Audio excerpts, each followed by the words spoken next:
जी মাজবাটৰ ঘটনা ওদালগুৰিৰ ঘটনাৰ পিছত তাৰ যি পৰৱৰ্তী সময়ত যি পৰিস্থিতিৰ সৃষ্টি হৈছিল তাৰ পিছতো কিন্তু যি একাংশ দুষ্কৃতিকাৰী আছে একাংশ দুৰ্বৃত্ত আছে দুৰ্বৃত্তৰ কিন্তু উপদ্ৰৱ কমা নাই।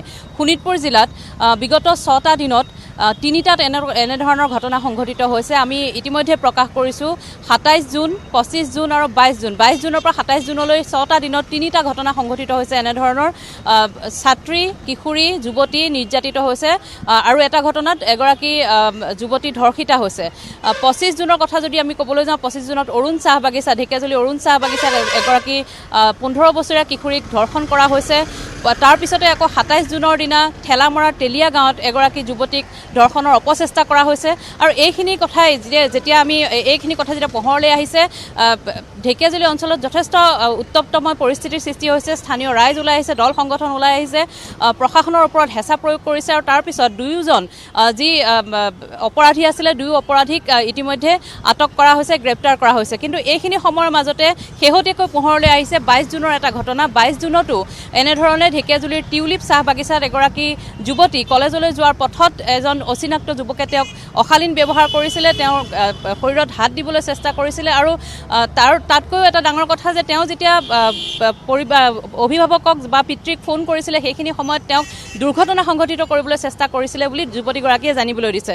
কিন্তু আটাইতকৈ ডাঙৰ কথা হৈছে এতিয়া সেই যুৱতীগৰাকীয়ে যদিও 22 তাৰিখে সংঘটিত হ'ল ঘটনাটো, কিন্তু সংকোচতে হওক ভয়তে হওক আৰক্ষীৰ ওচৰ চপা নাছিলে বা এই কথাটো প্ৰকাশ হোৱা নাছিলে। কিন্তু যেতিয়া পৰিস্থিতি পিছৰ পৰ্যায়ত যেতিয়া পৰিস্থিতি বিষম হ'ল, দল সংগঠন ওলাই আহিল, বিভিন্ন ঘটনা সংঘটিত হ'ল, তেতিয়া সেই পিতৃগৰাকীয়ে বা সেই যুৱতীগৰাকীয়ে এই কথাটো প্ৰকাশ কৰিলে। তাৰপিছত শুকুৰবাৰে অৰ্থাৎ 28 তাৰিখে আৰক্ষীৰ ওচৰত আহি আৰক্ষীয়ে থানাত এজাহাৰ দাখিল কৰিলে সেই ঘটনাটোৰ বিষয়ে। কিন্তু এতিয়াও সেই ঘটনাটোৰ বিষয়ে সেই যিজন অপৰাধী সেই যিজন যুৱকে তেওঁক অত্যাচাৰ কৰিবলৈ চেষ্টা কৰিছিলে বা মানসিক শাৰীৰিক তেওঁক উৎপীড়ন চলাবলৈ চেষ্টা কৰিছিলে সেই যুৱকজন কিন্তু আটক হোৱা নাই বা সেই যুৱকজনক আৰক্ষীয়ে ধৰিবলৈ সক্ষম হোৱা নাই, কাৰণ সেই যুৱকজন অচিনাক্ত যুৱক আছিলে। কিন্তু যুৱতীগৰাকীয়ে এজাহাৰত যিটো প্ৰকাশ কৰিছে যে যিখন ঘৰৰ পৰা সেই যুৱকজন ওলাই যোৱা তেওঁ দেখিছিলে সেই ঘৰখন কিন্তু চিনাক্ত কৰি দিছিলে। তাৰ পিছতো কিন্তু আৰক্ষীয়ে সেই যুৱকজনক আটক কৰিবলৈ বা সক্ষম হোৱা নাই, গ্ৰেপ্তাৰ কৰিবলৈ সক্ষম হোৱা নাই। এই সমগ্ৰ বিষয়টোৱে এতিয়া ঢেকিয়াজুলি অঞ্চলত এটা চেপা উত্তেজনাৰ সৃষ্টি কৰিছে। অভিভাৱকসকল শংকিত হৈ আছে, যুৱক যুৱতীসকল বিশেষকৈ ছাত্ৰীসকল এতিয়া স্কুল কলেজলৈ ওলাই যোৱাটো এটা সংকটত পৰিছে বুলি ক'ব লাগিব। আৰু ইয়াক লৈ এতিয়া দল সংগঠনসমূহ যথেষ্ট সৰব সচেতন হৈছে। ঢেকিয়াজুলিত আমি বিভিন্ন দল সংগঠন মোৰ সৈতে উপস্থিত আছে, বিভিন্ন দল সংগঠনৰ প্ৰতিনিধি আছে, আশা আছে, আমচুৰ প্ৰতিনিধি আছে, বজৰং দলৰ প্ৰতিনিধি আছে, বেংগলী ফেডাৰেশ্যনৰ প্ৰতিনিধি আছে। আমি তেওঁলোকৰ সৈতে জানিব বিচাৰিম তেওঁলোকে কি ক'ব বিচাৰে আচলতে সাম্প্ৰতিক পৰিস্থিতিৰ বিষয়ে। ঢেকিয়াজুলিত বিশেষকৈ শোণিতপুৰ জিলাত বিশেষকৈ যিবোৰ ঘটনা ঘটিবলৈ লৈছে, যোৱা 6টা দিনত 3টা ঘটনা, কি ক'ব বিচাৰিব আপোনালোকে? হয়, আচলতে কেইবাদিন ধৰি আমি দেখিবলৈ পাইছোঁ বিশেষকৈ শোণিতপুৰ জিলাত মানে কিশোৰ ধৰ্ষণকাৰীৰ ওপৰত যিটো ঘটনা ঘটিছে ইয়াক আমি আদিবাসী ছাত্ৰ সন্থাই তীব্ৰ ভাষাৰে গৰিহণা দিছোঁ আৰু দোষী কিন্তু মানে উচিত শাস্তি প্ৰদান কৰিবলৈ আমি দাবী জনাইছোঁ। আচলতে এইখন চৰকাৰে জাতি মাটি ভেটি ৰক্ষা কৰাৰ যিটো শ্লোগানেৰে গাদী দখল কৰিছে, আজিৰ তাৰিখত আমি দেখিবলৈ পাইছোঁ আমাৰ যি খিলঞ্জীয়া জনগোষ্ঠীৰ যি কিশোৰীৰ ওপৰত মানে এনেকৈ ধৰণৰ যি ধৰ্ষণকাৰীৰ যি মানে ধৰ্ষণ কাণ্ড চলাই গৈ আছে, অতি ভয়াৱহভাৱে কিন্তু আমাৰ খিলঞ্জীয়াৰ ওপৰত কিন্তু আক্ৰমণ কৰি আছে। গতিকে যিটো ঘটনা তাৰ পিছতো কিন্তু সামকতা নাই। হয়, তাকে কি সাহসৰে কি সাহসৰে আচলতে চৰকাৰখনে ব্যৰ্থ হৈছে নেকি এইসকল ধৰ্ষণকাৰীক মানে নাকি লগোৱাৰ বাবে? আচলতে কঠোৰতম আইন প্ৰণয়ন কৰিব লাগে আৰু উচিত ফাষ্ট ট্ৰেকৰ জৰিয়তে এইখন যেনেকৈ ধৰ্ষণকাৰীক উচিত শাস্তিৰ লগে লগে নহ'লে ৰাইজৰ ওচৰত গোটাই দি মানে এইখন মানে যিবিলাক ধৰ্ষণকাৰীক কিন্তু ফাঁচি দিবৰ ব্যৱস্থা কৰিব লাগিব। ওদালগুৰিত যি ঘটনা সংঘটিত হ'ল তাৰপিছত শোণিতপুৰত এনেধৰণৰ 6 দিনত 3টাকৈ ঘটনা, প্ৰশাসনৰ কেনেধৰণৰ ভূমিকা দেখিছে বা আপোনালোকে কি ক'ব বিচাৰিব?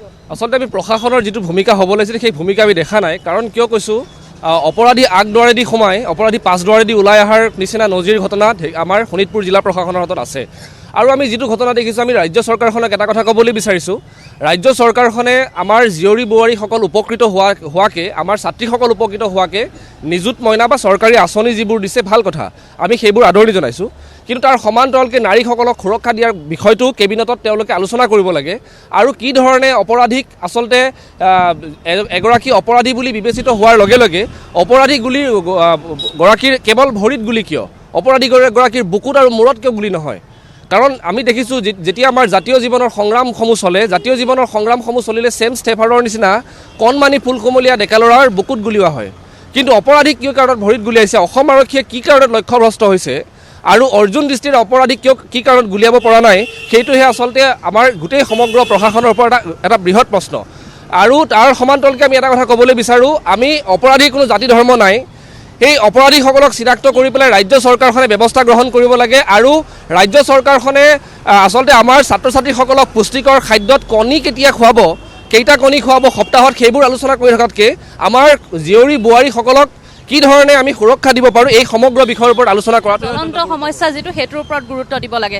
যদিও বা অপৰাধীৰ কোনো ধৰ্ম নাই, জাতি নাই বুলি কোৱা হয়, কিন্তু এই যিসমূহ ঘটনা আমি সংঘটিত হোৱা দেখিবলৈ পোৱা গৈছে, তাত কিন্তু এটা বিশেষ সম্প্ৰদায়ৰ যুৱকেই আটক হৈছে বা গ্ৰেপ্তাৰ হৈছে আৰু তেওঁলোকৰ গালৈ এতিয়া সন্দেহৰ আঙুলি গৈছে।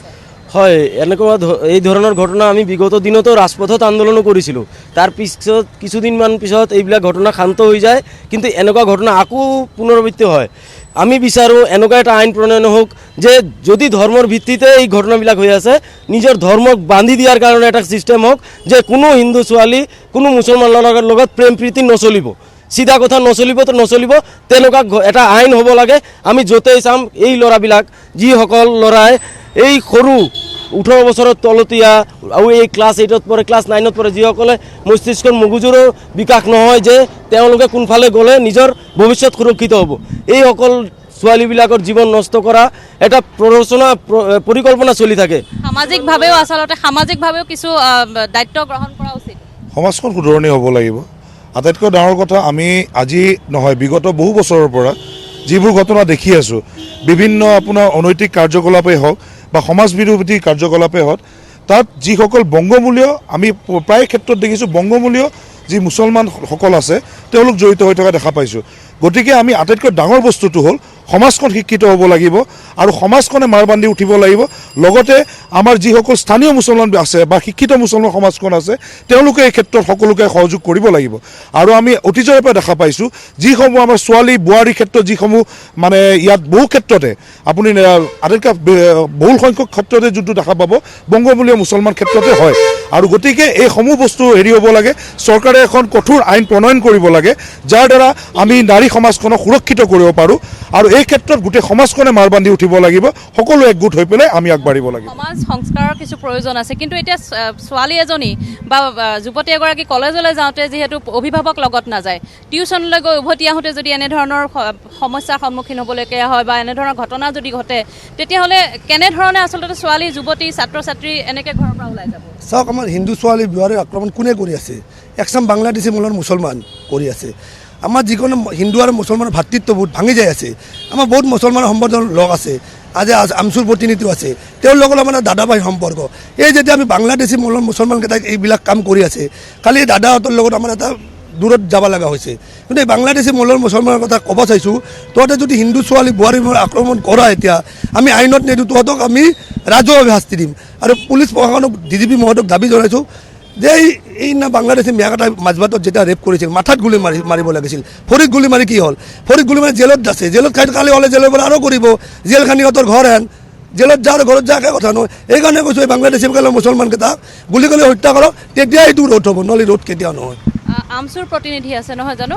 এতিয়া সন্দেহৰ আঙুলি গৈছে এটা বিশেষ সম্প্ৰদায়লৈ, আৰু দেখিবলৈ পোৱা গৈছে যে এনেধৰণৰ ঘটনা যি এটা বিশেষ সম্প্ৰদায়ৰ গালে যিহেতু সন্দেহৰ আঙুলি গৈছে, তাৰে এতিয়া সুবিধা লৈ এছামে এতিয়া সমাজৰ সম্প্ৰীতি বিনষ্ট কৰিবলৈ চেষ্টা কৰাও দেখিবলৈ পোৱা যায়, ৰাজনীতি হোৱা দেখিবলৈ পোৱা গৈছে। কি ক'ব আপোনালোকে এই সমগ্ৰ পৰিস্থিতিটো, ঢেকীয়াজুলিত বিশেষকৈ শোণিতপুৰত যি ঘটনাবোৰ হৈছে? হয়, প্ৰথমেতো যি মাজবাট কাণ্ড হ'ল, ঢেকীয়াজুলি কাণ্ড হ'ল, এই তিনিটা কাণ্ডত আমাৰ মুছলমান সমাজৰ যিহেতু ল'ৰা বা ব্যক্তি জড়িত হৈ আছে, এই বিশেষ এটা সম্প্ৰদায় যদি নকয়, ডাইৰেক্ট মুছলমান সমাজৰ কিছু ব্যক্তিয়ে কিছু ল'ৰাই এনেকুৱা কাম কৰি আছে বুলি ক'লে আমি সুখী পাম। তেতিয়া আমাৰ সাধাৰণ ৰাইজে বুজিবলৈ সুবিধা হ'ব যে মুছলমান লোক ইয়াত জড়িত হৈ আছে। মই সংবাদ মাধ্যমকো মই অনুৰোধ জনাইছোঁ, দল সংগঠনকো অনুৰোধ জনাইছোঁ, বিশেষ সম্প্ৰদায় মানে স্পেচিয়েল হ'ব লাগিব। এইকেইটা কালপিতটো স্পেচিয়েল নহয়। আৰু যিকেইটা কাণ্ড হৈছে মাজবাটেই কওক, ঢেকীয়াজুলিয়ে কওক, এইকেইটা কালপিতক আৰক্ষীক গতাই দিয়াৰ কাৰণে সেই সমাজে কাম কৰিছে। সেই সমাজে এই কালপিতক ধৰি আৰক্ষীক গতাই দিছে। আমছুৱে, শোণিতপুৰ জিলা আমছুৱে ঘটনাৰ পিছৰ পৰাই আমি প্ৰতিটো গাঁৱে গাঁৱে, প্ৰতিটো ভূঞে ভূঞে আমি সজাগতা কাম কৰি আছোঁ। আৰু এই ধৰ্ষণকাৰীক আমি ৰাজহুৱা ফাঁচীৰ দাবী জনাইছোঁ। এই ধৰ্ষণকাৰীক আপুনি বেকগ্ৰাউণ্ড চাওক, আগতো তেনেকুৱা কাম কৰিছে, আইনৰ সুৰুঙাত তেখেতসকলে ওলাই আহিছে। কিয় ওলাই আহিব পাৰিলে? এনেকুৱা কালপিতক ৰাজহুৱাভাৱে ফাঁচি দিয়ক, আমাৰ ক'বলৈ একো নাই। যদি এনেকুৱা ফাঁচি নিদিয়ে, আইনৰ সুৰুঙাত ওলাই আহে, এনেকুৱা ঘটনা আৰু হ'ব। আমাৰ স্পষ্ট দাবী, যদি দোষী ধৰ্ষণকাৰীক ৰাজহুৱা স্থানত ফাঁচি দিয়ক, তেখেতক গুলিয়াই মাৰক, আমি এইটো দাবী জনাইছোঁ। নাগৰিক সভাৰ আয়োজন কৰা হৈছে বুলি আমি গম পাইছোঁ। আজি কেনেধৰণৰ আয়োজন কৰা হৈছে, কি হ'ব বিচাৰে, মানে আজি নাগৰিক সভাখন কেনেধৰণে আয়োজন কৰা হৈছে? আজি আমি শুনামতে ত্ৰিমূৰ্তি প্ৰেক্ষাগৃহত এই সভাখন আহ্বান কৰা হৈছে, যিহেতু ইয়াত চবে আৰু সকলোৱে মানে মিলা প্ৰীতিৰে সমন্বয়ে কেনেকৈ আগবাঢ়ি যাব পাৰে আৰু কথাবিলাক কেনেকুৱা মানে দুটা সম্প্ৰীতিৰ মাজত, দুটা আপোনাৰ ইয়াৰ মাজত মিলা প্ৰীতিৰে চলি যাব পাৰে, সেইখিনিয়ে আৰু। পাপৰি, আজি এখন নাগৰিক সভাৰ আয়োজন কৰা হৈছে। ঢেকীয়াজুলিৰ বিধায়ক তথা মন্ত্ৰী অশোক সিংহালৰ উদ্যোগত সকলো দল সংগঠন তথা স্থানীয় যিসকল সচেতন নাগৰিক সকলোকে প্ৰতিটো পক্ষৰ লোকক ইয়াত আমন্ত্ৰণ কৰা হৈছে, যাতে সাম্প্ৰতিক যি পৰিস্থিতি, সাম্প্ৰতিক পৰিস্থিতিৰ কেনেধৰণে মোকাবিলা কৰিব পৰা যায় তাৰ ওপৰত আলোচনা কৰিব লাগিব। আৰু লগতে এই পৰিস্থিতিৰ সুযোগ লৈ যাতে কোনো তৃতীয় পক্ষই যাতে সমাজৰ যি শান্তি শৃংখলা ঐক্য সেয়া বিনষ্ট নহয়, তাৰ বাবেও কিছু পদক্ষেপ গ্ৰহণ কৰিবলৈ আজি নাগৰিক সভাখন আয়োজন কৰা হৈছে। মূলতঃ এতিয়া ঢেকীয়াজুলি চহৰখনত যিসমূহ শোণিতপুৰ জিলাৰে যিসকল সংগঠন আছে, সংগঠনৰ প্ৰতিনিধিসকল সজাগ সচেতন হৈ আছে, তেওঁলোকে জনসাধাৰণৰ মাজলৈ গৈছে, যাতে এনেধৰণৰ পৰিস্থিতি আৰু যাতে দুনাই নহয়, তেনেধৰণৰ এটা সজাগতাৰ সৃষ্টি কৰাৰ চেষ্টা কৰিছে তেওঁলোকে। আৰু প্ৰশাসনৰ ওপৰত তেওঁলোকে নিৰন্তৰ হেঁচা প্ৰয়োগ কৰিছে, যাতে এনেধৰণৰ ঘটনা দ্বিতীয়বাৰ হ'ব নোৱাৰে, আৰু যদি হয় তেনেহ'লে কঠোৰৰ পৰা কঠোৰতম শাস্তি যাতে প্ৰশাসনে লয়, তাৰ বাবে তেওঁলোকেও কিন্তু যথেষ্ট চোকা দৃষ্টি ৰাখিছে।